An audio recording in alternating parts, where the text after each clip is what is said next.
Hello friends, ঢেঁকি শাক কী করে ভাজতে হয় তার পদ্ধতি। প্রথমে তেল, লঙ্কা আর পেঁয়াজ দিয়ে ভেজে নিচ্ছে দিদি। তারপর এদিকে ঢেঁকি শাক কাটা হয়ে গেছে, ধোয়াও হয়ে গেছে। এদিকে ম্যাগি মশলা বসিয়ে দিয়েছে, মশলা ম্যাগি। এদিকে এগুলো নাড়ছে, পেঁয়াজ, লঙ্কা, তেল, আর এদিকে ঢেঁকি শাকগুলো দিয়ে দিচ্ছে। প্রথমে এগুলো পেঁয়াজ লঙ্কাগুলো ভালো করে ভেজে নিয়ে তারপর ঢেঁকি শাক দিয়ে দিচ্ছে তার সঙ্গে। দেওয়ার পর লঙ্কা তো দিয়ে দিচ্ছে আগেই।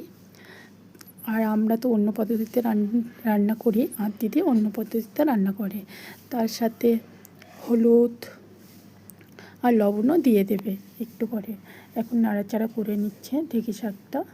এখন হলুদ দেবে, প্রথমে হলুদ দিচ্ছে। আমরা আবার হলুদ দিই না, ঢেঁকি রাতেরবেলা রান্না করলে হলুদ দিতে হয় একটু, জানি না কেন।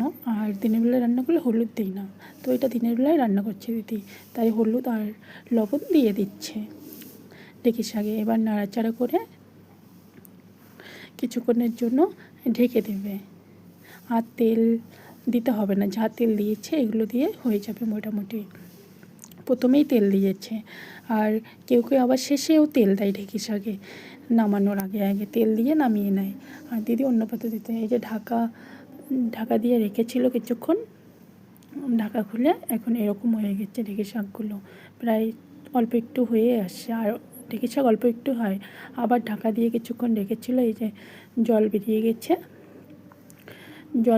জলগুলো যখন শুকিয়ে গেলে জলটা, আর এরপর হচ্ছে একটুখানি ভেজে, মানে ভালো করে ভাজতে হবে।